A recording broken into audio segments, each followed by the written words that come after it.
ஆமீன். நாங்கள் இணைந்திருப்பது சங்கமம் வானொலியின் காலை நேர விடுதலையின் வெளிச்ச நேரம் என்று 17ஆம் தேதி 9ஆம் மாதம் 17ஆம் தேதி புரட்டாதி மாதம் 17ஆம் தேதி செப்டம்பர் மாதம் 2025ஆம் ஆண்டு புதன்கிழமை கால வேளையில் இணைந்திருக்கோம். இப்பொழுது டொரண்டோ நேரம் 10 மணி 33 நிமிடங்கள். நாங்கள் இணையிருப்பது வான்புறாவின் நேரம். வான்புறாவின் நேரத்தில் எங்களுடன் தேவ ஊழியர் மிஸ்ஸஸ் அரியராஜா அவர்கள் இணைந்திருக்கிறார் டொரண்டோ கனடாவிலிருந்து. கர்த்தருடைய நாமத்தை உயர்த்த, கர்த்தருடைய வார்த்தைகளுக்கு கூடாக வழிநடத்தப்பட கர்த்தர் உதவி செய்வாராக. கர்த்தருடைய சாட்சிகள் எடுத்து வந்து பாடல்களுக்கு கூடாக, துதிகளுக்கு கூடாக, ஜெபங்களுக்கு கூடாக வழிநடத்த இணைந்திருக்கிற தேவ ஊழியரை பரிசுத்தாவியானவர் தாமே வழி நடத்துவாராக. கர்த்தருடைய கரத்திலே அவரை ஒப்புவிப்போம். கர்த்தர் கொடுத்த தாளந்துகளை கர்த்தருடைய நாம மகிமைக்காகவும் ஆத்தும ஆதாயத்துக்காகவும் எடுத்து வந்து விதைக்கு ஆயத்தமாக வந்திருக்கிற அவரை பரிசுத்தாவியானவர் வழி நடத்துவாரா. இந்த வேளையில் இந்த ஊழியரை வரவேற்று கொண்டு காலை வணக்கங்களை கூறி வாழ்த்தை வரவேற்று கொண்டு அவரிடம் ஒப்படைக்க இருக்கிறோம். அவர் மீதியானவற்றை வழி நடத்துவார். பிரைசலோட்டமா. Praise the Lord, brother. ஆமென். இணைந்திருக்கிறோம். உங்களை வாழ்த்தி வரவேற்று கொண்டு பரிசுத்தாவியானவர்தாமே இந்த வேலையை பொறுப்படுப்பாராக உங்களோட கரத்தில் ஒப்புவிக்கிறோம். ஆமேன். God plus. ஆமென், ஆமென். ஸ்தோத்திரம் ஆண்டவரே. ஓரபபஷேலரபரம். ஆண்டவராகிய இயேசு கிறிஸ்துவின் இனிய நாமத்தில் உங்களை வாழ்த்துகிறேன். மீண்டும் சங்கமம் வானொலியின் ஊடாக உங்களை சந்திப்பதில் மிக்க மகிழ்ச்சி அடைகிறேன். நான் வழக்கம் போல பரிசுத்தாவியானவரை வரவழைத்து அவரிடத்திலே இந்த நேரத்தை நான் ஒப்பு கொடுக்கிறேன். அவர் இல்லாவிட்டால் என்னால் ஒன்றுமே செய்ய முடியாது. வான்புறாவே எம்மாத்தியில் வந்திறங்கிடும் இந்நேரமே வந்திறங்கிடும்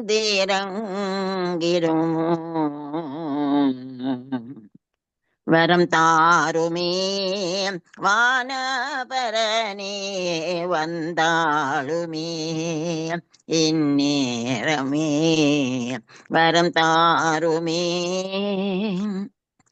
பலவீனமான பாண்டம் நானே மண்ணும் குப்பையும் தூசியுமே பேலனெண்ணில் விளங்க செய்யும் இந்நேரம் நாதா பலப்படுத்தும் பலப்படுத்தும் வரம் தாருமே வானபரனே வந்தாளுமே இந்நேரமே. ஆவியானவராம் வான்புறாவே இந்த நேரத்திலே வாங்கலப்பா. கம் டவுன் ஓ லார்ட். என்னை அபிஷேகம் பண்ணுங்க ஆண்டவர். இந்த நேரத்திலே என்னை பலப்படுத்துங்கோ. பேசுகிறவர் நீங்கள் அல்ல, நான் என்று சொன்ன தெய்வக்குமாரா. பொய் சொல்ல மனிதன் அல்ல. நீங்க பேசுங்க ஆண்டவரே. இந்த நாளும் உம்முடைய பலன் எனக்கு அதிகமாக வேண்டும் ஆண்டவரே. எனக்கும் என்னை கேட்கிறவர்களுக்கும் ஒரு அபிஷேகம் வர வேணும். உள்ளத்திலே ஒரு எழுப்புதல் வரத்தக்கதாக உண்மை பேசும்படி அழைக்கிறேன். அழைக்கும் போதெல்லாம் வந்து என்ன பலப்படுத்துற கத்தாவே. மிகுதியான நேரத்தை பொறுப்படுங்க. நீங்க தந்த அதிகாரத்தின் நிமித்தமாக ஒரு விதமான தடையும் வராதபடி நீர் காத்துக்கொள்ள போறதுக்காக நன்றியோடு நான் உண்மை ஸ்தோத்திரித்து உம்முடைய பாதார இந்த முத்தம் செய்து உம்முடைய நாமத்திலே ஜெயம் எடுக்கிறேன் நல்ல பிதாவே. ஆமேன், ஆமேன். 1993 ஏப்ரல் 17 ஃபாதர் பெர்க்மனுடைய பாடல் ஒன்று என் உள்ளத்தை தொட்டதின் விளைவாக எழுந்த பாடல். என்னை அல்லாமல் உங்களாலே ஒன்றும் செய்ய கூடாதென்றாரே, நானே வழியும் சத்தியமும் ஜீவனென்றார்.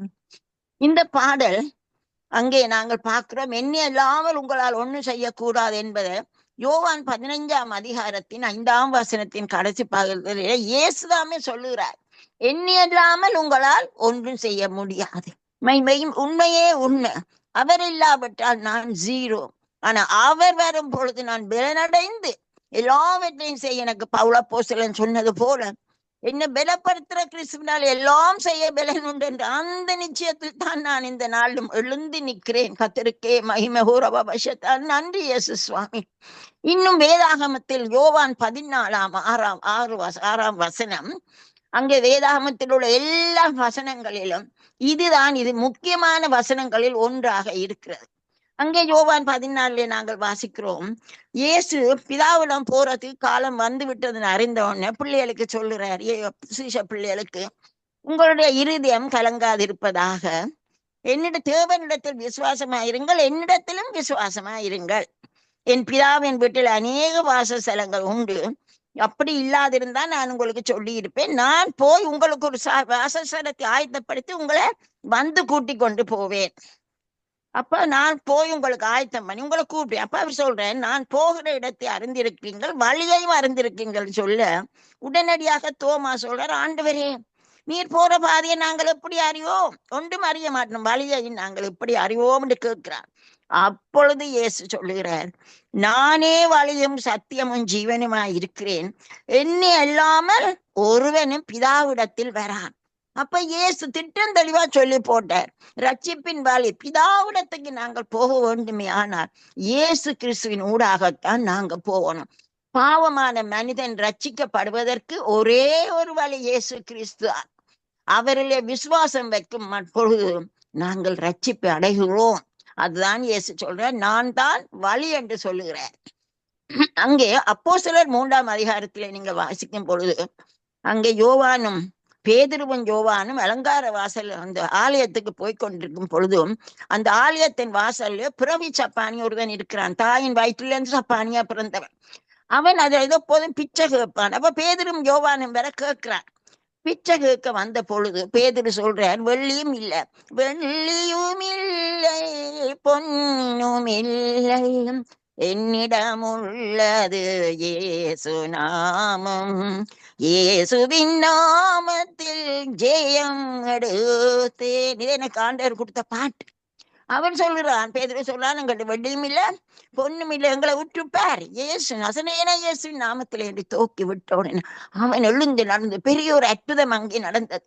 இதை கண்டவுடனே அங்கே இருந்த ஜனங்கள் அவர்களுக்கு என்ன பெரிய பெரிய ஒரு இதா போய்விட்டது.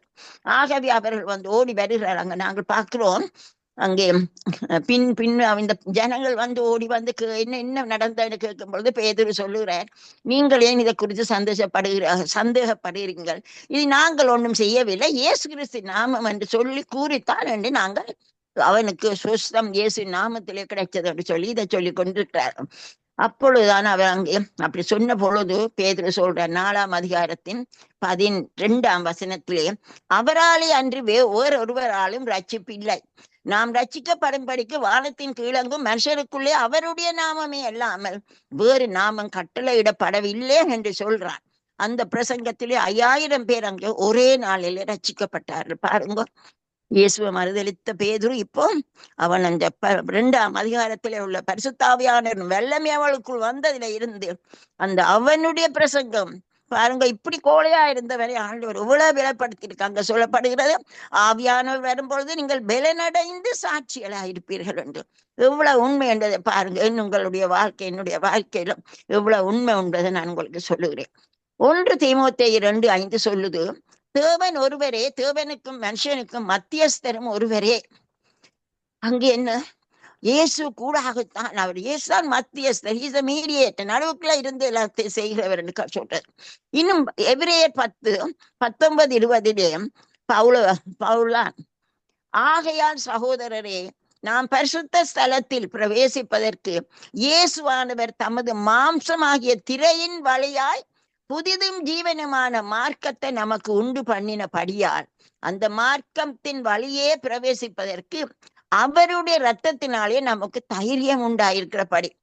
என்ன நடந்ததுன்னா, பழைய ஏற்பாட்டு காலத்திலே அங்கே பரிசுத்த ஸ்தலம், வெளிப்பிரகாரம் நடுவிலே பரிசுத்த மகா பரிசுத்த ஸ்தலத்துக்கு அதில ஒரு கேட்டன், அந்த திரைச்சியில அந்த இடத்துக்கு ஒரு வருஷத்திலே ஒருக்க அந்த பிரதான ஆசாரியர் மட்டும் போகலாம்.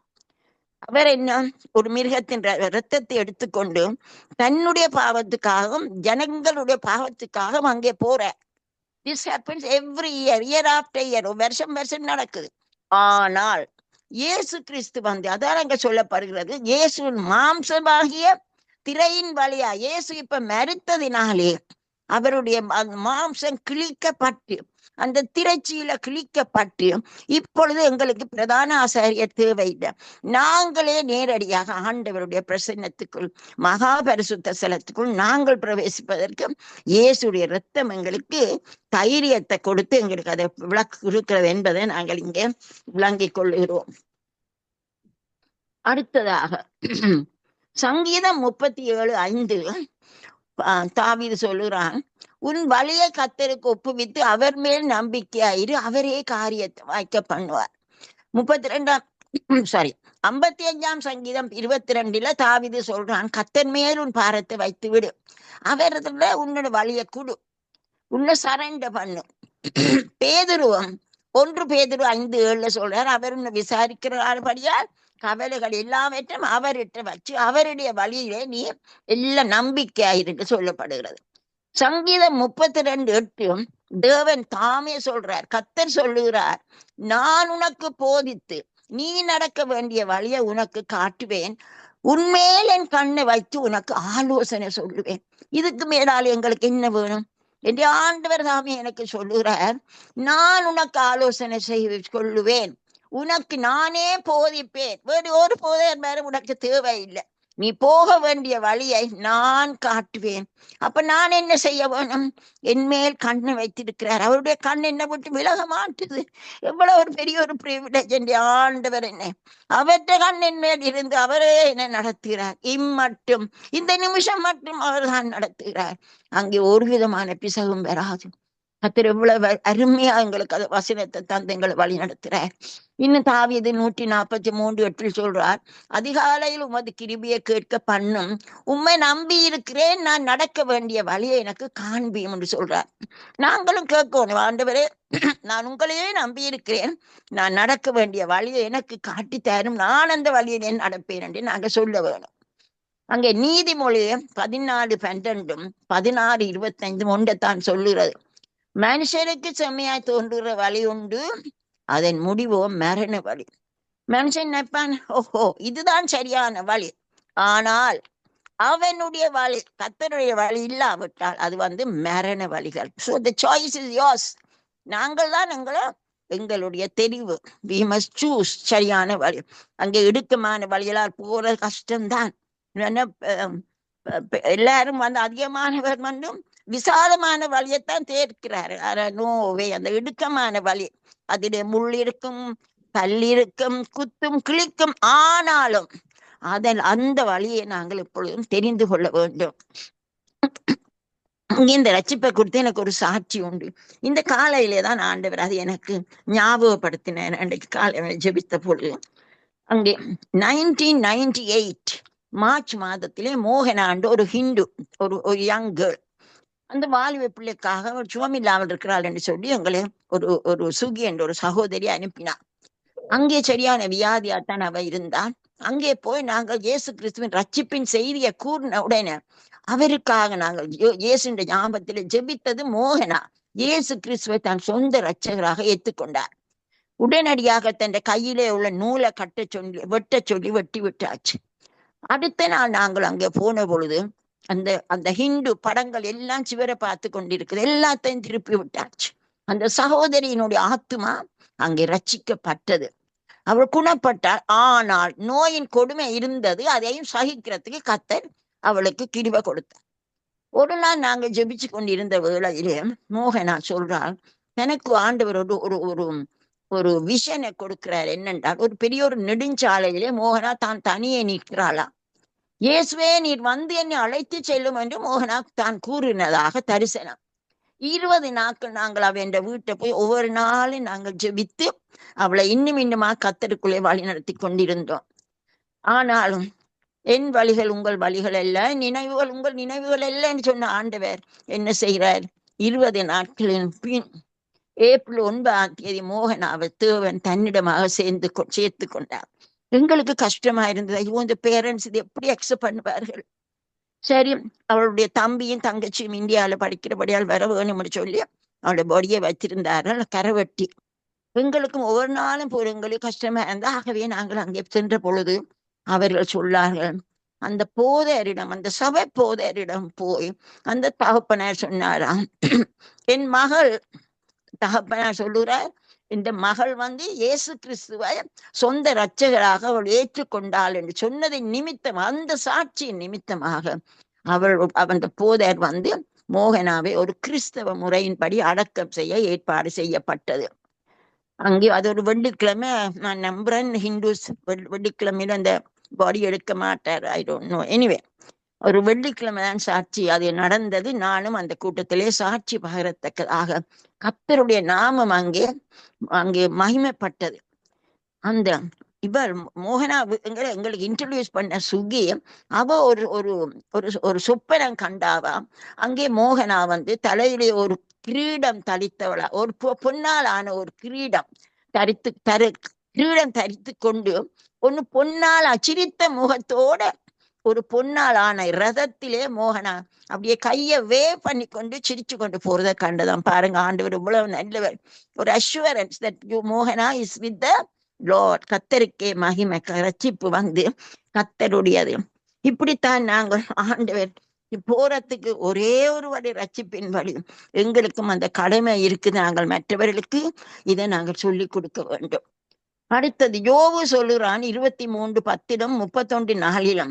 ஆனாலும் நாம் போகும்படி அவர் அறிவார், அவர் என்ன சோதித்த பின் நான் பொன்னாக விளங்குவேன். நாங்களும் தான் எங்களுடைய வாழ்க்கையில we go through fire, எத்தனையோ அக்கினியம், எத்தனையோ பிரச்சனைக்குள்ளால நாங்கள் போறோம். ஆனா நாங்கள் விசுவாசத்தை பிடித்து கொண்டால் அந்த பொண்ணு எப்படி அக்கினிக்குள்ளால வரும் பொழுது அந்த பசும்பொன்னுடைய மகிமை அப்படித்தான் நாங்களும் பெறும். அதைத்தான் இவள் சொல்றான், யோபு சொல்றான், நான் பொண்ணை போல நான் போகும் வழி அவர் அறிவார், நான் கடைசியாக நான் சோதித்து அவர் என்ன சோதிப்பேன், அதன் பின் நான் பொன்னாக விளங்குவேன் சொல்றேன். நாங்களும் இந்த விசுவாசத்தை விட்டு விடக்கூடாது. கஷ்டம் வேணும், அக்கினிக்குள்ளாதான் நாங்கள் போகிறோம். ஆனா கத்தர் வந்து எங்களை எப்பொழுதும் எங்களை அந்த அக்கினியிலும் எங்களோட அந்த ஷாத்தாக் மேஷாக் ஆபேத்நேகோட இருந்தது போல அக்கினியிலும் அவர் எங்களோடு கூட இருக்கிறார் என்பது நாங்கள் மறந்து விடக்கூடாது. இன்னும் அப்போஸ்தலர் 16 அங்க 17 நாங்க பாக்குறோம், பிலிப்பி பட்டணத்திலே இயேசு கிறிஸ்து அங்க பவுலும் சீலாவும் அங்க ஊழியம் செய்த அந்த போன இடத்துல லீதியாள் என்ற ஒரு பெண், அவள் வந்து இயேசு கிறிஸ்துவின் வார்த்தையை ஏற்றுக்கொண்டு தங்களோடு தங்கும்படி அவர்கள் அங்கே இருக்கிறார்கள். அந்த வேளையில அவர் போகும் பொழுது ஒரு குறி சொல்ற பெண் சொல்லுறார், இந்த மனுஷர் உன்னதமான தேவனுடைய ஊழியக்காரர், ரட்சிப்பின் வழியை நமக்கு அறிவிக்கிறார்கள். பாருங்க, பிசாசுக்கே தெரியுது ரட்சிப்பின் வழியை அறிவிக்கிறார்கள். ஆனாலும் பவுலுக்கு அது பிடிக்கவில்லை.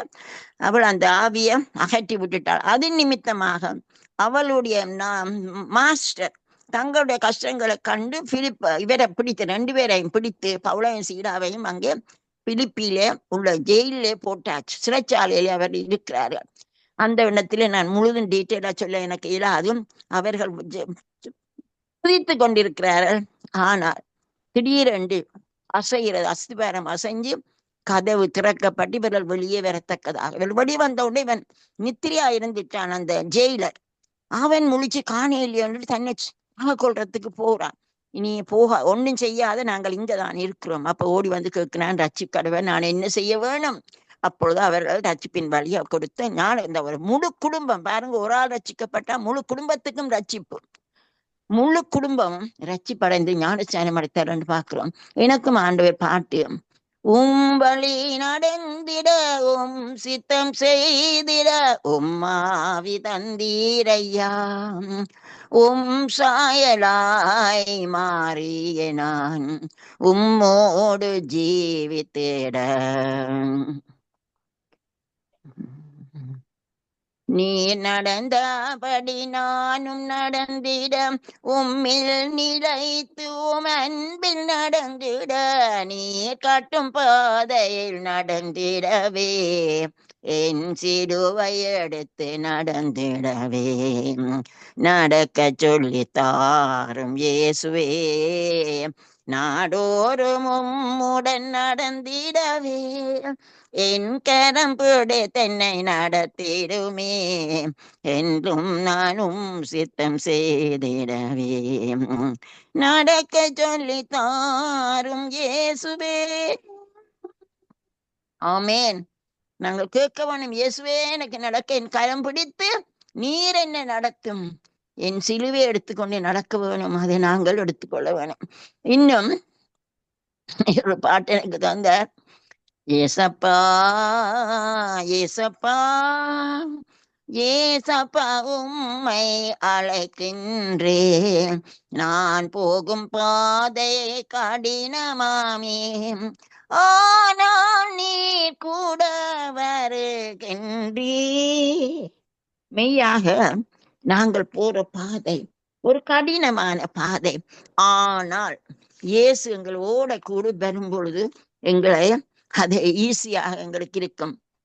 அதிசயங்களை செய்பவரே, ஆலோசனையும் தருபவரே, வழி நடத்துதல் மேலானதே, சித்தம் போலம்மை நடத்திடுமே. ஏசப்பா ஏசப்பா ஏசப்பா உம்மை அழைக்கின்றேன், நான் போதும் பாதை கடினமாமே, ஆனால் நீர் கூட வருகின்றீர். அவர் கூட வரும் பொழுது நாங்களே பயப்பட வேணும். அதிசயங்களை செய்து எங்களை வழி நடத்துவார். கத்தருக்கே மகிமை, கத்தருக்கே மகிமை, கத்தருக்கே மகிமை.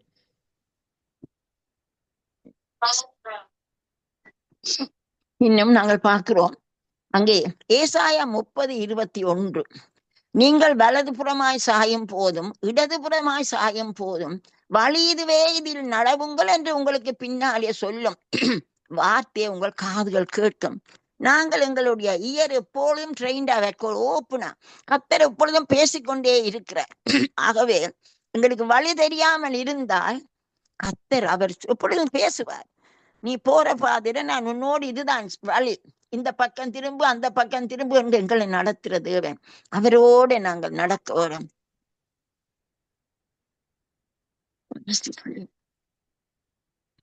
அடுத்த நாங்கள் பார்க்கிறோம் சத்தியம். நானே சத்தியம் என்று சொல்லுகிறார். தேவன் தான் சத்தியம், அவர் தான் சத்தியத்தின் சாராம்சமுமாயிருக்கிறார். இந்த குணம் அவரின் பிள்ளைகளில் பிரதிபலிக்க வேண்டும். நாங்கள் தான் அந்த குணத்தை காண்பிக்க வேணும். ஒரு நேர்மையான மனிதனுடைய சத்தியமும் உண்மையும் காணப்படுகிறது. இயேசுதான், அப்படிதான் இயேசு சொல்ற, நானே வழியும் சத்தியமாயிருக்கிறேன், சத்தியமாயிருக்கிறேன். அவர் பொய் சொல்ல மனிதன் அல்ல. எண்ணாகமம் 23:19, அவர் பொய் சொல்ல மனிதனும் அல்ல, மனம் மாற மனுபுத்திரன் அல்ல. அவர் சொல்லியும் செய்யாதிருப்பாரா, வசனத்தின் நிறைவேற்றாதிருப்பாரா. 1 சாமுவேல் 15:29 இஸ்ரவேலின் ஜீவிடமானவர் பொய் சொல்லுகிறதும் இல்லை, தாம் சொன்னதை பற்றி மனஸ்தாபப்படுகிறதும் இல்லை. மனம் மாற அவர் மனுஷனும் அல்ல என்று சொல்லப்படுகிறது. ஒரே கருத்தை தான் அங்கே சொல்லுகிறது. அங்க 119 சங்கீதம் 160 வசனம், உம்முடைய வசனம் சமூலமும் சத்தியம், உம்முடைய நீதி நியாயம் எல்லாம் நித்தியம். சங்கீதம் 86:11 தாவீது சொல்றான், கர்த்தாவே உமது வழியை எனக்கு போதியம், நான் உம்முடைய சத்தியத்திலே நடப்பேன், நீர் காட்டி தந்தா நான் அந்த இதிலே நடப்பேன் என்று அஷூரன்ஸ் கொடுக்கிறான் அவன். நீங்க சொன்னா காட்டினா நான் அதுலதான் நடப்பேன், என்னுடைய வழியிலே நடக்க மாட்டேன். ஆனபடியாத்தான் அவன் ஒரு ஹீரோவாக மாறினவன், கர்த்தருக்குள்ளத்துக்கு உகந்தவனாக மாறினான். சங்கீதம் 86:11 அதைத்தான் நான் இப்பொழுது சொன்னேன், சத்தியத்திலே நடப்பேன். சங்கீதம் 25:5 உம்முடைய சத்தியத்திலே என்னை நடத்தி என்னை போதித்தருளும், நீரே என் ரட்சிப்பின் தேவன், உம்மை நோக்கி நான் முழுதுமாக காத்திருப்பேன் என்று தாவீதுதான் அது சொல்லுகிறார். சத்திய ஆவியானவரே சத்தியத்திற்குள்ளே நடத்திடுவீர், வசனம் சத்தியமே, சத்தியத்தால் என்னை சுத்தம் செய்யும், சத்தியத்தால் என்னை சுத்தம் செய்யும், பரிசுத்த ஆவியானவரே. பரிசுத்த ஆவியானவர் தான் அவர், சத்திய ஆவியானவர். அங்கே யோவான் 16:13 சத்திய ஆவியானவர் வரும் போது சகல சத்தியத்துக்குள்ளும் உங்கள் நடத்துவார் என்று யோவான் எழுதுகிறார். இனி யோவான் 8:32 சத்தியத்தையும் அறிவீர்கள், சத்தியம் உங்களை விடுதலையாக்கும். வாட் இஸ் சத்தியம்? அதான் ட்ரூத். ஆண்டவர் தான் உண்மை. அவர் இருந்தால் அவருடைய சத்தியம் தான் எங்களை எப்பொழுதும் எங்களுக்கு ஒரு விடுதலை கொடுக்கும். சத்தியத்தை அறிவீர்கள், சத்தியம் உங்களை, சத்தியம் என்றால் அவர் தான் எங்களை விடுதலையாக்குறவர்.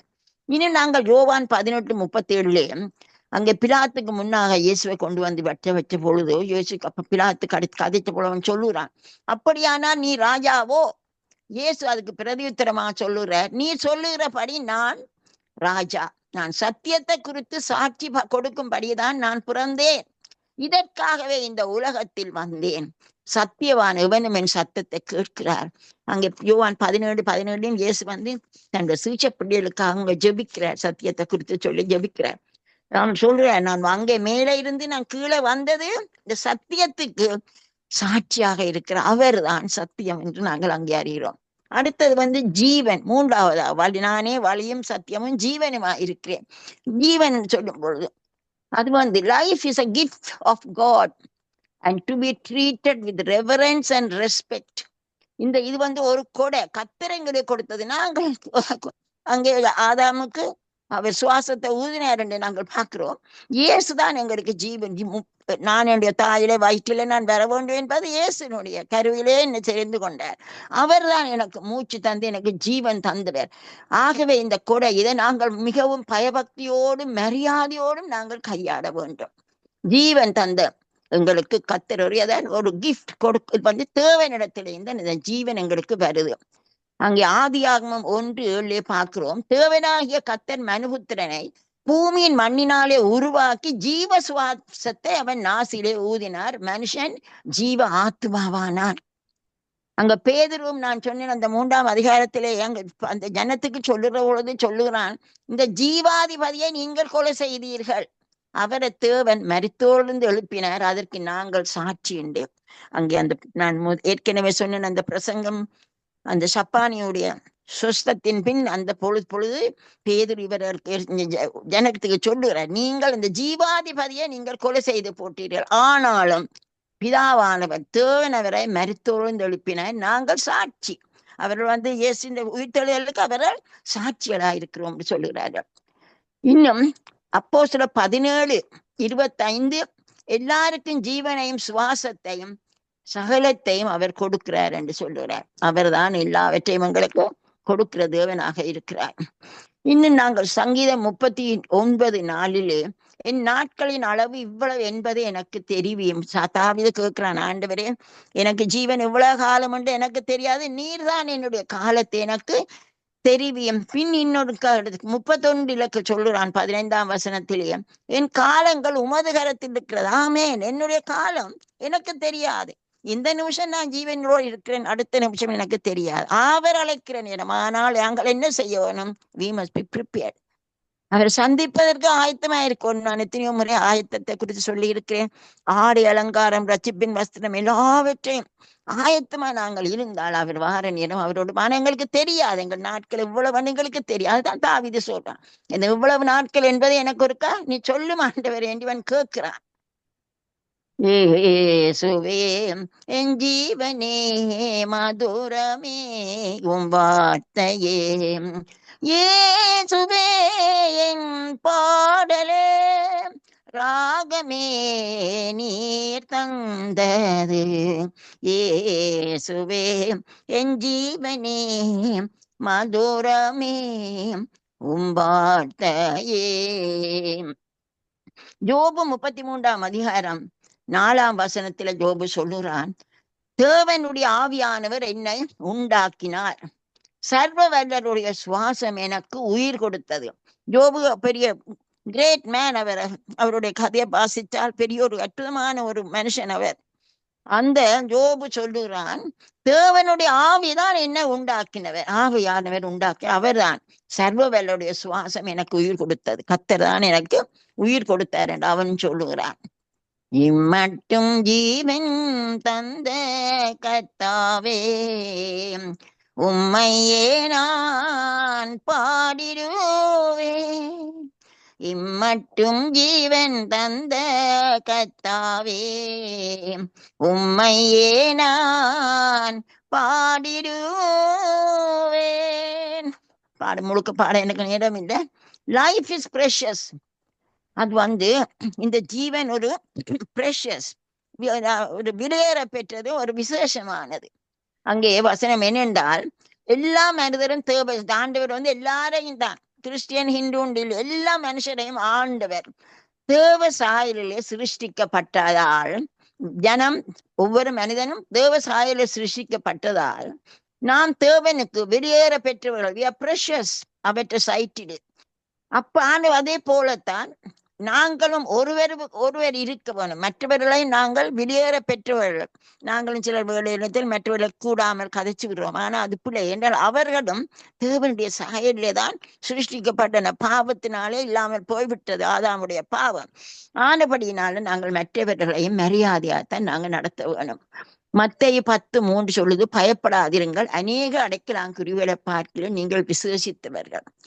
ஆண்டவர் சொல்லுகிற நீங்கள் விசேஷித்தவர்கள். பாருங்க, பறவைகளுக்கு உணவூட்டுகிறார், அவையும் கவனிக்கிறார். ஆண்டவர்கள் அவர் சொல்ற, நீ ஒன்றுக்கும் குறித்து நீ கவலைப்படாத. ஏன் இந்த அடைக்கலாம் குருவியலும் பார்க்க நீ விசேஷித்த. அவர்களுக்கு கூட நான் எல்லாவற்றையும் செய்து அவர்களுக்கு ப்ரொடெக்ஷன் கொடுக்கிறேன், அவர்களுக்கு உணவு கொடுக்கிறேன், எல்லாவற்றையும் நான் செய்கிறேன். உன்னை எப்படி மறக்க முடியும்? நீ விசேஷித்தவர்களா இருக்கிறீர்கள் என்று சொல்லுகிறேன். ஆனபடியினால இன்னும் தாவீது 139 சங்கீதத்தில் அருமையா அவன் சொல்றான், நான் பிரமிக்கத்தக்கபடியா உண்டாக்கப்பட்டேன் என்ற கருவமழை கண் கண்டது.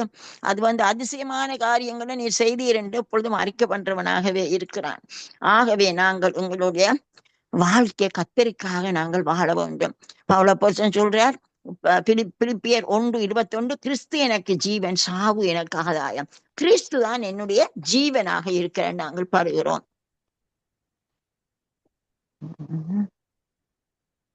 போதுமே போதுமே இயேசுவின் அன்பு போதுமே, வழியும் சத்தியமும் ஜீவனுமாயிருப்பவரே உம்மை பாடுவேன். வழியும் சத்தியமும் ஜீவனுமாய் இருப்பவரே உம்மை பாடுவேன். போதுமே போதுமே இயேசுவின் அன்பு போதுமே. ஆமென். அடுத்து அங்க அந்த பாட்டிலே பார்க்கிறோம், நானே ஜீவா அப்பம் என்றார், என்னை பூசேப்பவன் என்றும் பிழைப்பான். அதான் முதலாவது சரணம். இஸ்ரவேலர் வனாந்திரத்தில் அலைந்து திரிந்த வேளைகளிலே அதிசயமாய், மிரக்கிள் தான், அதிசயமாய் அது கிடைத்த உணவு தான் மன்னா. இந்த வான மன்னா இந்த நியூ டெஸ்டமெண்ட்ல, புதிய ஏற்பாட்டிலே ஜீவ அப்பத்தை அது குறிக்கிறது. அதுக்கு இயேசு கிறிஸ்து அடையாளமா இருக்கிறார். இந்த மன்னா வான மன்னா இயேசு கிறிஸ்துவுக்கு அடையாளமாக இருக்கிறது என்று அவர்கள் கருதுகிறார்கள். மன்னா தேவனால் கொடுக்கப்பட்டது. யாத்திராகமம் 16ஆம் அதிகாரத்தின் 31ஆம் வசனம், 32, 35 வசனங்கள் நாங்க பார்க்கிறோம். 40 வருஷங்கள் இஸ்ரவேலர் இந்த மன்னாவைத்தான் சாப்பிட்டார்கள். அது தேன் போல பணியார மாதிரி அருமையானது. எவ்ரி மார்னிங் அவர்களுக்கு காலையில கொடுக்கப்படும். அவர்கள் அதை சேர்த்து கொள்ள வேணும். ஒரு நாளுக்குரியது. நீ அடுத்த நாளுக்கு எடுத்து வச்சால் அது பலதாப்போம். ஆனால் 6வது நாள் அந்த ஓய்வு நாளுக்கு முதல் நாள் 2 நாளுக்குரியது வைக்கலாம் என்று அவர்களுக்கு எல்லா டீட்டெயில்ஸும் அவர்களுக்கு கொடுக்கப்பட்டது. இதை இவர்கள் எவ்வளவு காலம் அதை சாப்பிட்டார்கள் மன்னா என்றால், till they came to the promised land, வாக்குத்தத்தம் பண்ணப்பட்ட நாட்டுக்கு வந்த பிறகுதான் அது மட்டும் இந்த மன்னா பெய்து கொண்டே இருந்தது. எங்களுக்கும் ஆண்டவர் எங்களோட வாழ்க்கையிலே அதே கால மேல பொறுக்கவனும். நாங்களும் காலையிலே அவருடைய மன்ன நாங்கள் அந்த பாத்திலே காத்திருக்கும் பொழுது பனியை போல அவருடைய மன்னா, அவர் வசனம் எங்களுக்கு தருந்த வசனம் தான் மன்னா. எங்களை ஒரு நாளும் அதுதான் எங்களுடைய பலன். அந்த பலன் இல்லாவிட்டால் எங்களுக்கு பலனே இல்லை. நெகேமியாவும் அவருடைய ஜெபத்திலே 9ஆம் அதிகாரம் 15ஆம் வசனத்திலே சொல்றார், ஆண்டவரே, நீங்கள் அவர்களுக்கு பசிக்கு வானத்திலிருந்து அப்பம் கொடுத்து அவர்கள் தாகத்திற்கு கண்மலையிலிருந்து தண்ணீர் புறப்பட பண்ணி என்று சொல்லி அங்கே நெகேமியா சொல்லுகிறார். இன்னும் யோவான் 6:31, வானத்திலிருந்து அவர்களுக்கு அப்பத்தை புசிக்க கொடுத்து என்று எழுதியிருக்கிறபடி நம்முடைய பிதாக்கள் வனாந்தரத்திலே மன்னாவை புசித்தார்கள் என்று எழுதப்படுகிறது. யோவானா 6ஆம் அதிகாரத்தில் அது யோவான் எழுதுகிறார். வானத்திலிருந்து அவர்களுக்கு அப்பத்தை கொடுத்து புசிக்க கொடுத்தீர் ஆண்டவரே, எழுதியிருக்கிறபடி எங்கள் பிதாக்கள் வனாந்திரத்திலே மன்னாவை புசித்தார்கள். இங்கே அந்த 32 இருந்து 35ஆம் வசனத்தை யோவான் 6:35 இருந்து 36 வசனங்களே சொல்லுகிறார். அங்கே அதுக்கு முதல் சொல்லுகிறார் 33 சொல்லுகிறார், வானத்திலிருந்து இறங்கி உலகத்துக்கு ஜீவனை கொடுக்கிற அப்பம் தேவன் அருளி அப்பம் என்றார். அப்பொழுது அவர்கள் அவரை நோக்கி, ஆண்டவரே, இந்த அப்பத்தை எப்பொழுதும் எங்களுக்கு தர வேண்டும் என்று சொல்ல பொழுது இயேசு சொல்லுகிறார், ஜீவ அப்பம் நானே. இயேசு சொல்லுகிறார், ஜீவ அப்பம் நானே. என்னிடத்தில் வருகிறவன் ஒரு காலம் பசி அடையான், என்னிடத்தில் விசுவாசமாயிருக்கிறவன் ஒரு நாளும் தாகம் அடையான் என்று சொல்லுகிறார். பாருங்க, இயேசு தானே சொல்லுகிறார், நானே ஜீவா அப்பம் என்றார். என்னை புசிப்பவன் என்றும் பிழைப்பான். வானம், ஆம் சுவாமி இயேசுதான் ஜீவ அப்பம். அந்த ஜீவ அப்பம் தான் எங்களுக்கு ஒவ்வொரு நாளும் தேவையாக இருக்கிறது. ஜீவ அப்பம் நானே என்று இயேசு சொல்றார். இன்னும் 51ஆம் வசனம்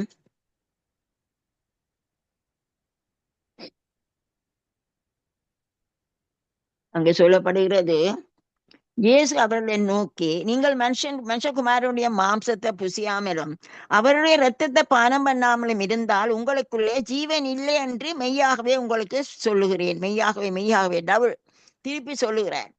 என் மாம்சத்தை புசித்து என் இரத்தத்தை பானம் பண்ணுகிறவனுக்கு நித்திய ஜீவன் உண்டு. நான் அவனை கடைசி நாளில் எழுப்புவேன். என் மாம்சம் மெய்யான போஜனமாய் இருக்கிறது, என் இரத்தம் மெய்யான பானமாய் இருக்கிறது. என் மாம்சத்தை புசித்து என் இரத்தத்தை பானம் பண்ணுகிறவன் என்னிலே நிலைத்திருக்கிறான், நானும் அவனிலே நிலைத்திருக்கிறேன். இங்கு இந்த கம்யூனியனை குறித்தும் இங்க சொல்லப்படுகிறது. நானே வானத்திலிருந்து வந்த ஜீவ அப்பவன்னு சொல்லுகிறான். அதை புசிக்க வேணும், புசித்தால் தான் அவன் பிழைப்பான், அவனுக்கு நித்திய ஜீவன் உண்டு. இந்த ஹோலி கம்யூனியன் நாங்கள் எடுக்கும் பொழுது அங்கே லூக்கா 22:19 இயேசு அந்த கடைசி ராப்போஜனம் கொடுக்கும் பொழுது சீஷர்களுக்கு சொல்லுறார், இது உங்களுக்காக கொடுக்கப்படுகிற என்னுடைய சரீரமா இருக்கிறது, என்னை நினைவு கூறும்படி இதை செய்யுங்கள் என்று சொல்லுகிறார். உங்களுக்காக சிந்தப்படுகிற என்னுடைய இரத்தம் என்று அந்த பாத்திரத்தை எடுத்து அவர்களுக்கு கொடுக்கிறார். என்னுடைய வருகை மட்டும் நீங்கள் நினைவு கூறுகிறார் என்று சொல்றார். இங்கே இயேசுடைய சாக்ரிஃபைஸ், இதைத்தான் நாங்கள் நினைவு கூற வேணும். இரத்தம், அந்த இரத்தத்தால் எங்களுக்கு மன்னிப்பு இருக்கிறது, அவரோடு நாங்கள் ஐக்கியமா இருக்கிறோம், அதோட பரிசுத்த ஆவியானவர் எங்களோட இருக்கிறார் என்பதையும் அங்கே நினைவு கூட்டுகிறார். அந்த 24 லூக்கா 24:30 அந்த எம்மா ஊருக்கு போன சீஷர்களை குறித்து அங்கே சொல்லுறது, எம்மா ஊர் சீடர்களும் கண்கள் திறக்கப்பட்டு உயிர்த்தெழுந்த இயேசுவை அறிந்து மகிழ்ந்தனரே, என் முகத்தை தேடுங்கள் என்று தயத்தோடும் தேடினால் கண்டடைவாய், உமை சுமந்து செல்லும் கழுதை நானையா. இங்க அவர்களும் இயேசு உயிர்த்தெழுந்த உடனே எம்மா ஊருக்கு போன 2 சீஷர்களோடு இயேசு நடந்து போறார். அப்ப அவர்கள் வாருங்கள், நேரம் போயிட்டு எங்களோட வந்திருங்கள்னு சொல்லி அங்கே பந்தியில இருந்த பொழுது இயேசு அந்த அப்பத்தை எடுத்து அவருக்கு பித்து கொடுத்த பொழுது அவர் மறைந்து விட்டார் கண்களுக்கு. அப்ப உயிர்த்தெழுந்த இயேசு அங்கே அவர்கள் அறிந்திருக்கிறார்கள் என்று நாங்க பாக்குறோம். இங்க அந்த ஹோலி கம்யூனியன் எங்களுக்கு மிகவும் அவசியம். நான் அதை எக்ஸ்பீரியன்ஸ்ல சொல்றேன். நாங்கள் ஹோலி கம்யூனியன் அது ஒவ்வொரு நாளுமோ நாங்கள் அந்த அப்பத்தை எடுத்து, இயேசுவே உம்முடைய சரீரம் எங்களுக்கு பிடிக்கப்பட்டது. அங்கே அதுல எல்லாம் ஹீலிங் இருக்குது, தேவையான எல்லாம். அங்க குடும்பங்களுக்கு பிரச்சனை இருந்தார், அங்கே ஒப்புரவாகுதல், எல்லா விதமான காரியம் அந்த மரணத்திலே இயேசு இந்த சரீரத்திலே எல்லாவற்றையும் சுமந்து எங்களுக்கு எல்லாவற்றையும் செய்து விட்டார். எங்களுக்காக தரித்திரத்தையும் எடுத்துக்கொண்டார். எங்களை அவர் எங்களோட தேவையில சந்திப்பதற்காக, ஐஸ்வர்யம் எங்களுக்கு தருவதற்காக, இன்னும் அந்த இரத்தம் எங்களுக்காக, பாவ மன்னிப்புக்காக ஆனபடியினாலே நாங்கள் மிகவும் ஜாக்கிரதையாக அந்த பரிசுத்த அப்பத்தையும் அப்பத்தின் இரத்தத்தின் அடையாளங்களை நாங்கள் எடுக்கும் பொழுது இயேசுடைய மரணத்தை நாங்கள் நினைவு கூறுகிறோம். எங்களுக்காக அவர் மரித்தார் என்பதை நாங்கள் நாங்கள் நினைவு கூற வேண்டும். அவர் மரித்தது எழுந்து இப்பொழுது எங்களுக்காக பரிந்து பேசிக் கொண்டிருக்க என்பதை நாங்கள் மறந்து போகக்கூடாது. அடுத்தது இயேசுவின் மரணத்தை நாங்கள் நினைவு கூற வேண்டி நான் சொன்னேன். அடுத்தது மன்னா is a type of the word of God. ஒரு வார்த்தைக்கும் அது அடையாளமாக இருக்கிறது. யாத்திராகமம் 8:3-16 நாங்கள் அங்கே பார்க்கிறோம்.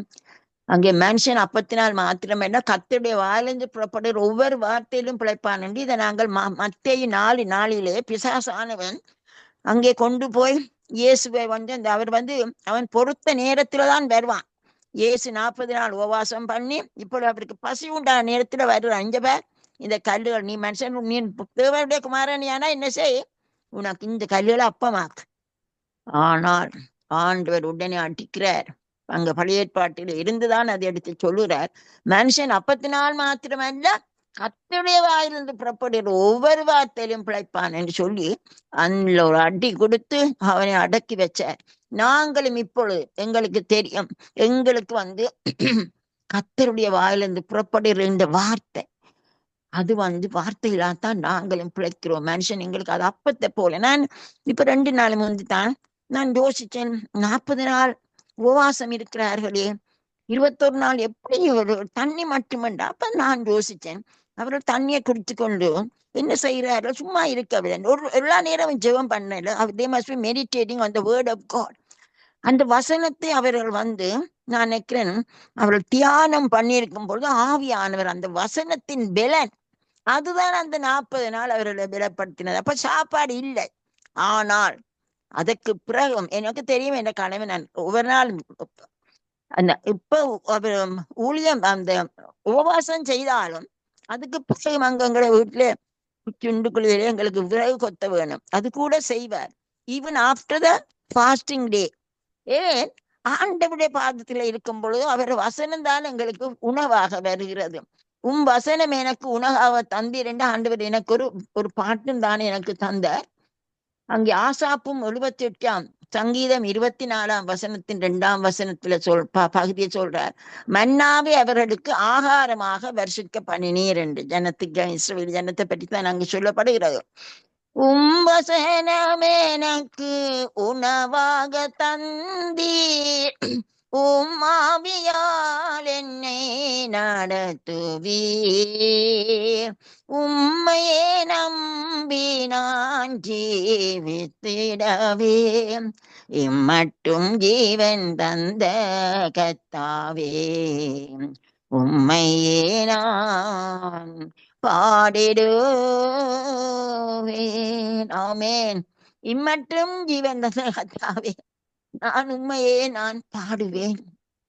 யோபும் சொல்லுறான் 23:12, அவருடைய வார்த்தைகள் எனக்கு வேண்டிய ஆகாரத்தை பார்க்கிலும் அதிகமாக காத்து கொண்டேன் என்று சொல்லுகிறார். கர்த்தருக்கு ஸ்தோத்திரம். எவ்வளவு அருமையான ஆண்டவருடைய வசனங்கள் எங்களை பலப்படுத்துகிறது. கர்த்தருக்கு நாங்கள் தகுதியுள்ளவளாக இருக்க வேண்டும். இன்னும் நான் வெள்ளனே பாடிட்டேனோ தெரியல.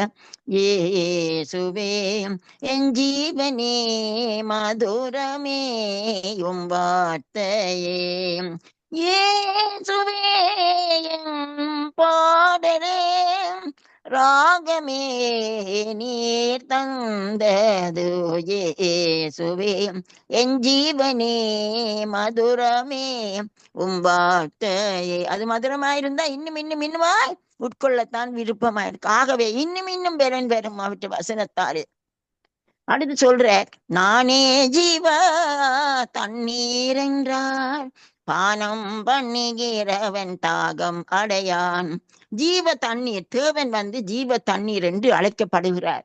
ஏனென்றால் அவரிடம் வருகிறவர்களுக்கு அவர் ஜீவ ஊட்டாயும் ரட்சிப்புமாய் இருக்கிறார். யோவான் 4:10 அங்க நாங்கள் அதிகாரத்தை நீங்க அருமையான ஒரு அதிகாரம். இயேசு அங்கே போற பொழுது சீகார் என்னும் கிணத்தண்டையிலே இளைப்பாரி கொண்டிருக்கிறாள். சீஷர்கள் உணவு வாங்க போய்விட்டாரு. அந்த நேரத்தில் ஒரு சமாரிய ஸ்திரீ வருகிறாள் தண்ணீர் எடுக்கிறதுக்கு. அப்ப இயேசு கேட்கிறார், நீ எனக்கு கொஞ்சம் தண்ணீர் தாண்டி இயேசு கேட்கிறார். அவளுக்கு ஒரே ஆச்சரியமே, இந்த யூதர்கள் சமாரியர்களோடு அவர்கள் கலக்க மாட்டார்கள். தாங்கள்தான் பெரிய ஆக்கள், சமாரியரை கீழானவர்கள் என்று சொல்லி அவர்களுடைய ஒரு சம்பந்தம் ஒன்றும் கலக்க மாட்டா, கலக்க ஒன்றும் மாட்டா. அப்ப இவர் கேட்கிறார், என்னண்டப்பா நீர் ஒரு ஒரு இப்படி இவர் கேட்கிறாள் என்னண்டா, அவள் நீர் அவளுக்கு இயேசு கேட்கிற தாகத்துக்கு எனக்கு தண்ணி தாண்டு. சமாரிய நாட்டை ஸ்திரியை தண்ணீர் கொள்ள வந்தாள். இயேசு அவளை நோக்கி தாகத்துக்கு தாண்டு கேட்கிறார். அப்ப அவள் கேட்கிறார், அவள் சொல்லுகிறார், நீர் யூதர்கள் சமாரியர்களோட சம்பந்தம் கலக்க மாட்டாரு, நீ யூதனா இருக்க சமாரிய ஸ்திரியாக இடத்துல நீர் எப்படி கேட்பீர் என்று அவள் கேட்கிறார். அதுக்கு இயேசு சொல்றார், உன்னோட பேசுறவர் யார் என்று கேட்டா நீயே அவருக்கு உனக்கு தண்ணியை தருவாரே என்று சொல்ல பொழுது அவள் கேட்கலாம், ஐயோ உன்னுடைய உன்னது ஒன்றும் இல்லையே, கூட இல்லையே, ஒன்றும் இல்லை என்று அப்பொழுது இயேசு சொல்லுறார்.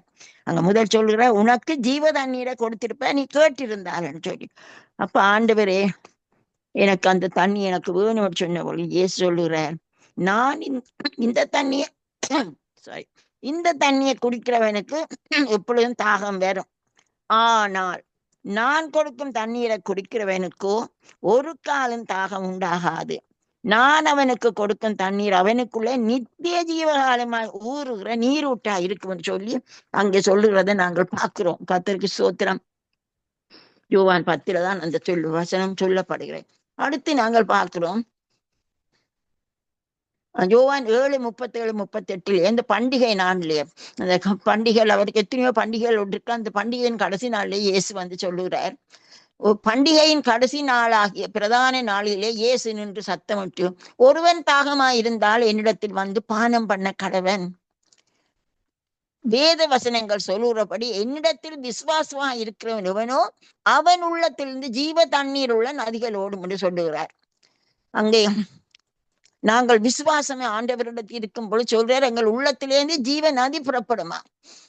இங்க ஏரேமியாவில 17:13 ஏரேமியா சொல்றார், இஸ்ரவேலின் நம்பிக்கைய கர்த்தர் உம்மை விட்டு விலகுற யாவரும் வெட்கப்படுவார்கள்.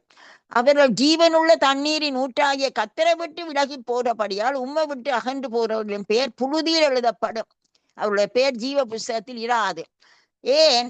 அந்த ஜீவ ஊற்றாகிய இயேசுவை விட்டு தண்ணீரை விட்டு அவர்கள் வெளியே போய்விட்டார்கள். வேற விதமா தங்களுடைய தாகத்தை தீர்க்கிறார்கள் என்பதுதான் அங்கே கருத்து. இன்னும் சகரியாம் அதை சொல்றார் 14:8-9 அந்நாளிலே ஜீவ தண்ணீர்கள் எருசலேமிலிருந்து புறப்பட்டு பாதி கிழக்கு சமுத்திரத்துக்கும் பாதி மேற்கு சமுத்திரத்துக்கும் போய் மாரி காலத்து கோடை காலத்தை போல் இருக்குமா.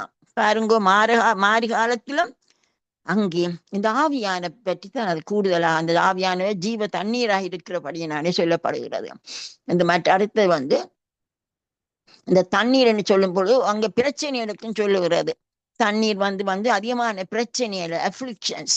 அங்க ஏசாயா 43:2 சொல்லுறார், ஏசாயாவா சொல்லுறார், நீ தண்ணீர்களை கடக்கும் போது நான் உடனே இருப்பேன்.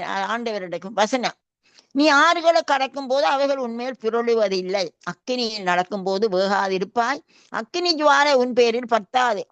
அங்கே நாங்கள் பார்க்கிறோம், இது எப்படியோ இடத்துல அங்க எத்தனையோ இடங்கள் இது காணப்படுகிறது. வேதாப்தி நாங்களும் தான் எத்தனையோ முறை அக்கினிக்குள்ள போனாலும் அங்கே நாங்கள் வெந்து போவதில்லை. தாவீது கேட்கிறான் 69:1 ஆண்டவரே என் ரட்சியும், வெள்ளங்கள் என் மேல் ஆத்மா மட்டும் வருது. வெள்ளம் பிரச்சனை, அவ்வளவு பிரச்சனை அவனுக்கு வந்தது. தண்ணீர்களை நான் கடக்கும் போது, அக்கினியில் நான் நடக்கும் போதும் பயப்படாதே, உன்னை மீட்டு கொண்டேன், பேர் சொல்லி அழைத்தேன், நீ என்னுடையவள். காரிருள் நேரம் சோதனை வேளையில் நான் உம்மை கெட்டியே சேர்வேன். அடுத்தது சிம்பிள் ஆஃப் சல்வேஷன். அது ரட்சிப்புக்கும் இதுதான் வழி. எசேக்கியேல் 36:25 அப்பொழுது நான் உங்கள் மேல் சுத்தமான ஜலம் தெளிப்பேன், நான் உங்களுடைய எல்லா அசுத்தங்களையும் உங்களுடைய நரகலான விக்கிரகங்களை நீக்கி உங்களை சுத்தமாக்குவேன், நீங்கள் சுத்தமாவீர்கள். அங்க யோவான் 7:38 அதைத்தான் சொல்றார். அவருடைய உள்ளத்திலே இருந்து ஜீவ தண்ணீர் உள்ள நதிகள் புறப்படும் என்று சொல்லி ஆவியானவரை பற்றி சொல்லப்படுகிறார். இன்னும் ஏசாயா 55:1 ஆண்டவர் கூப்பிடுறார், ஓ தாகமா இருக்கிறவர்களே, நீங்கள் எல்லாரும் தண்ணீர் அண்டைக்கு வாருங்கள், நீங்கள் பணம் இல்லாதவர்களே நீங்கள் வந்து வாங்கி சாப்பிடுங்கள், இட்ஸ் ஃப்ரீ. நீங்கள் வந்து பணமும் என்று விலையும் இன்றி திராட்சரசமும் பாலும் கொள்ளுங்கள். திராட்சரம் ஆவியானவர் அபிஷேகத்தையும் குறித்து அங்கே சொல்லப்படுகிறது. நீங்கள் வாருங்கள், என்னிடத்திலே வாருங்கள், இட் இஸ் ஃப்ரீ. ஏசாயா 12:3 நீங்கள் ரட்சிப்பின் ஊற்றில் இருந்து மகிழ்ச்சியோடையே தண்ணீர் கொண்டு வருவீர்கள் சொல்லப்படுகிறது. எனக்கும் ஒரு பாட்டிலே தாகம் தீர்க்கும் ஜீவ தண்ணீரே ஜீவ ஊற்றாய் என்னில் எழும் பெருமே, வற்றாத நதியாய் ஓடியே வறண்ட நீளத்தை நீரோட்டாய் மாற்றியே, இயேசுவே என் ஜீவனே மதுரமே உம் வார்த்தையே. தாகம் தீர்க்கும் ஜீவன் நதியே என்னிலே ஜீவ ஊற்றாய் எழும்பும், வற்றாத நதியாய் வறண்ட நிலத்துக்கு நான் இந்த தண்ணீரை கொண்டு போக வேண்டும். ஆவியானவரே என்ன பாவியம் என்று சொல்ல வேணும். இன்னும் 47 எசேக்கியேல் 47:8-12 எனக்கு நேரம் அதிகம் இல்லை. அங்கே பரிசுத்த ஆவியானவர் வரும்பொழுது அங்கே ஹீலிங், அவருடைய ஹீலிங் தான் அங்கே வருது. அவர் வருகிறபடியினாலே நாங்கள் வந்து எங்க போனாலும் ஆவியானவர் போற இடம் எல்லா இடத்திலும் there is healing.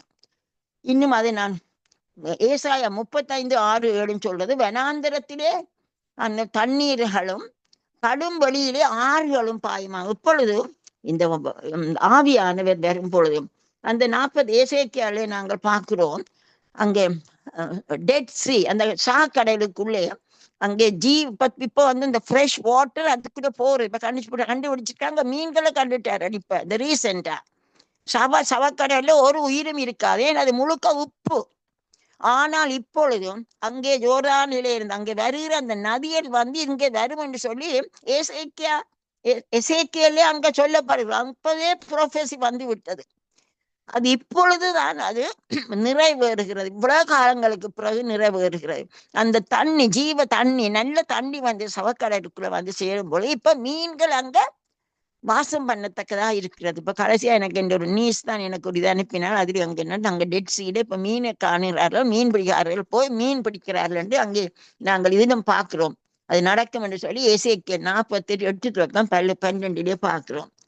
எனக்கும் ஆண்டவர் ஒரு பாடலிலே இயேசுவில்லாத ஜீவியம் இருண்ட பாலைவனம், இயேசுவே நீராளும் போது ஏதேன் போல் மாறிடுமே, என் இயேசுராஜனே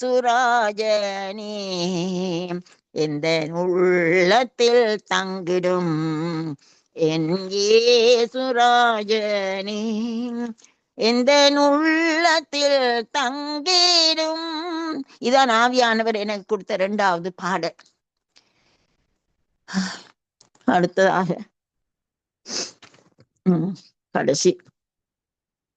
கடைசி பேஜுக்கு நான் வந்து விட்டேன். நான் அடுத்தது வந்து நானே வாசல். இயேசு சொல்ற நான் தான் வாசல். இயேசு வந்து வாசலா இருக்கும் பொழுது அவர் வழியாத்தான் நாங்கள் போகணும் சொல்லுறார். நானே வாசல் என்றார் இயேசு, அவர் வழி சென்று நீயும் ரட்சிப்படவாய். வாசல், ஒரே ஒரு வாசல், இயேசுதான் வாசல். அங்க 24ஆம் சங்கீதம் 9:7 வாசல்களே உங்கள் தரகால உயர்த்துங்கள், அநாதி கதவுகளே உயருங்கள், மகிமையின் ராஜா உட்பிரவேசிப்பார், அவரே சேனைகளின் கர்த்தரானவர். பாருங்கோ, எல்லா வாசல்களையும் நீங்கள் தலைகளை உயர்த்துங்கள். அநாதி கதவு வரப்போறார் ஆண்டவர். அவர் வரும் பொழுது எல்லா வாசல்களையும் திறக்கப்படும். அவர் சேனைகளின் கர்த்தர்.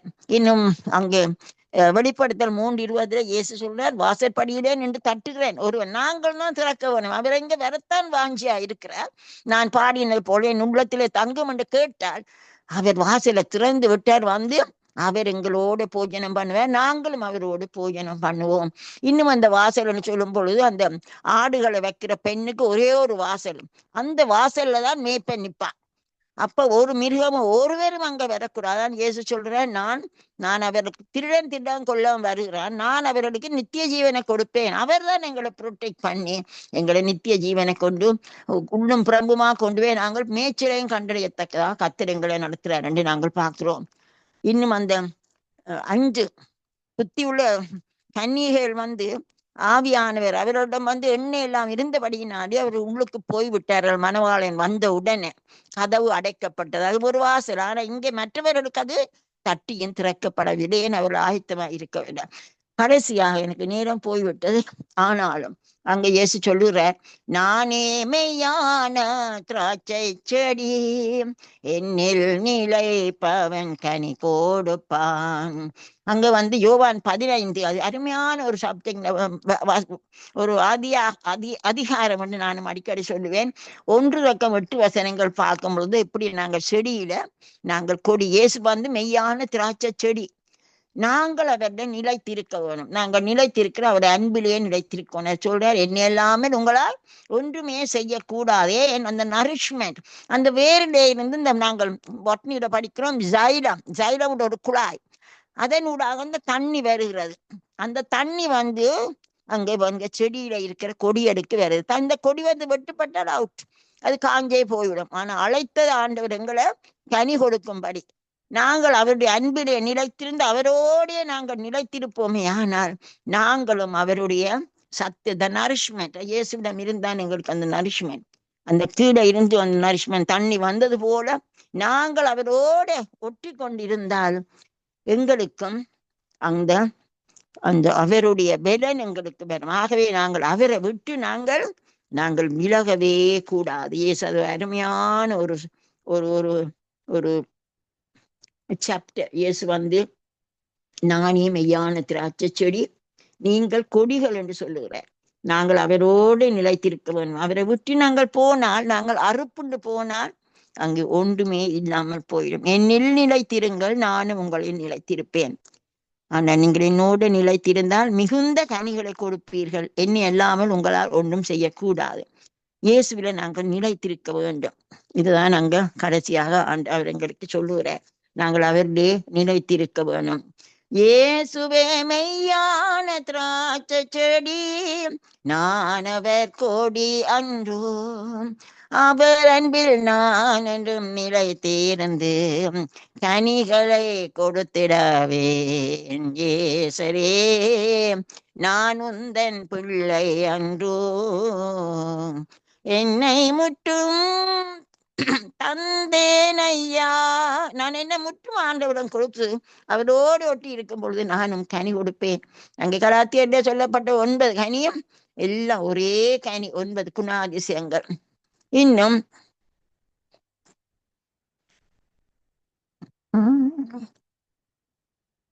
நீர் செடியும் நான் கோடியும், நானும் அன்பில் நிலைத்திட ஆவி ஊற்றிடும் எந்தன் தேவனே என்னை ஆட்கொள்ளுவீர், நானும் அன்பை பாடிட என்னை நடத்துவீர். கர்த்தருக்கு ஸ்தோத்திரம். இந்த நாளிலும் நான் நேற்று கொடுக்க வேண்டிய செய்தி நான் ஆயத்தமா இருக்கவில்லை. ஆண்டவரே என்ற இடத்தில் கேட்டு கேட்டு கேட்டு என்னுடைய பலம் தந்து நான் இதை செய்து விட்டேன். நாங்கள் என்ன செய்ய வேணும்? ஆண்டவரை கேட்கணும். ஆண்டவரே இனி நான் உன்னிலே முதலில் நினைத்திருக்க வேணும், நீரான் வாழி சத்தியம் ஜீவன், அதன்படி நாங்கள் ஜீவிக்க வேண்டும். இன்னும் அந்த பாட்டையும் நான் பாடி செய்தியை முடிவுக்கு கொண்டு வருகிறேன். நானே வழியும் சத்தியமும் ஜீவன் என்றார், என்னை எல்லாமல் உங்களாலே ஒன்றும் செய்ய கூடாதென்றாரே. நானே ஜீவ அப்பம் என்றார், என்னை பூசி பவன் என்றும் பிழைப்பான். நானே வழியும் சத்தியமும் ஜீவன் என்றார், நானே ஜீவ தண்ணீர் என்றார், பானம் பண்ணுகிறவன் தாகம் அடையாம். நானே வாசல் என்றார் இயேசு, அவர் வாலி சென்று நீயும் ரட்சிப்படவாய். நானே மெய்யான திராட்சை செடி, என்னில் நிலைப்பவன் என்றும் பிழைப்பான். நானே வழியும் சத்தியமும் ஜீவன் என்றார், என்னை எல்லாமல் உங்களாலே ஒன்றும் செய்ய கூடாதென்றாரே. ஆமேன். இயேசுவே, உங்களெல்லாமல் என்னால் ஒன்றும் செய்ய முடியாது. ஆனாலும் பவுலப்போஸ்தலனுடைய வெற்றி முழக்கம், என்ன பலப்படுத்துற கிறிஸ்து, நான் எல்லாம் செய்ய எனக்கு பலன் உண்டு என்ற அந்த வசனத்தை நான் சொல்லுகிறேன். இந்த நாளும் ஆண்டவரே, நீர் என்ன பலப்படுத்தி நீர் தந்த இந்த செய்திக்காக உங்களுக்கு ஸ்தோத்திரம். நீங்கள் நான் வழியும் சத்தியமும் ஜீவனும், இதை அறிந்த நாங்கள் மற்றவர்களும் உம்மண்ட கொண்டரோனும். ஐயோ, இவ்வளவு ஜனம் நான் பார்க்கும் பொழுது எவ்வளவு கவலை. இயேசுவை அறிந்திருந்து மாற்றி ஏற்றுக்கொள்ளாமல் யோங்க முடிய போது அவருடைய ஜீவியம். நாங்கள் அவர்களுக்கு ஜெபிப்பது மட்டுமல்ல, தருணம் வாய்த்தான வாய்க்காவிட்டான அவர்களுக்கு சுவிசேஷத்தை நாங்கள் சொல்ல வேணும், அவங்களோட கடமை. ஆண்டவரே, அது எங்கள் எல்லாருக்கும் நீ செய்ய வேணும். இந்த சங்கமம் வானொலியின் ஊடாக இந்த சத்தியம் வெளியில வருகிறதுக்காக நன்றியோடு ஸ்தோத்திருக்கிறேன். பிரதர் லெஸ்லி, ரீட்டா, பிள்ளைகள் எல்லாரையும் ஆசீர்வதிங்க. எல்லா சங்கமம் குடும்பங்களையும் ஆண்டவரே எனக்கா ஜபிக்கிற எல்லாரையும் ஆசீர்வதிங்க. இனிமே செய்தியை கேட்டவர் அவரோட உள்ளத்திலே நீர் பேசுறதுக்காக நன்றி ஆண்டவரே. நீங்கள் தான் ஒரே ஒரு வாடிய நோ அதவே ஆண்டவரே, உண்மையே நாங்கள் உம்முடைய கடைசி மட்டும் நாங்களும் சத்தம் கேட்கும் இந்த பக்கம் அந்த பக்கம் சாயாமல் வழி நடவுங்கோன்ற சத்தத்தை கேட்டு நடக்க உங்களோட கிருபை நடத்துங்க ஆண்டவரே. சோத்திரம் ஆண்டவரே, துதிக்கன மகிமை எல்லாம் உங்களுக்கு இயேசுவின் நாமத்திலே ஜெபிக்கிறேன் நல்ல பிதாவே, ஆமென்.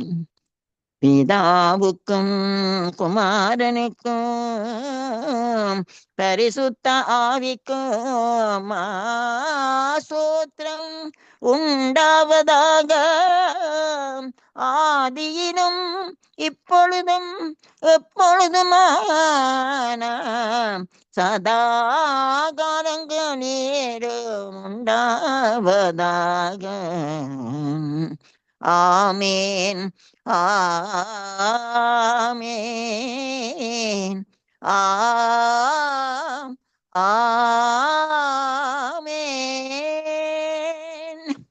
ஆமேன், ஆமேன். நன்றி ஆண்டவரே. ஆமீன், ஆமீன். இதுவரை நேரமும் பரிசுத்தாவியானவர் தாமே வழி நடத்தினார். பாடல்கள் கூடாக, துதிகளுக்கு கூடாக, ஜெபங்களுக்கு கூடாக, சாட்சிகளுக்கு கூடாக வழி நடத்தி உங்களை கர்த்தர் தாமே ஆசீர்வதித்து வழி நடத்துவாராக என்று வாழ்த்துகிறோம், ஆசீர்வதிக்கிறோம். கர்த்தருடைய கரத்தில் ஒப்புவிப்போம். இன்னும் ஒரு நேரடி ஒலிபரப்பிலே அடுத்த செவ்வாய்க்கிழமை சந்திப்போம். அதுவரையும் தேவசமாத்த கூறுகிறோம், வாழ்த்துகிறோம், ஆசீர்வதிக்கிறோம். கர்த்தருடைய கரத்திலே உங்களை உங்கள் குடும்பத்தாரையும் சந்ததியாக கர்த்தர் தாமே ஆசீர்வதித்து வழி நடத்துவாராக என்று வாழ்த்தி கொண்டு இந்த வேளையிலும் நன்றிகளையும் கூறி விடைபெறுகிறோம். காட் பிளஸ் யூ அம்மா. ஆமேன். தேங்க்யூ.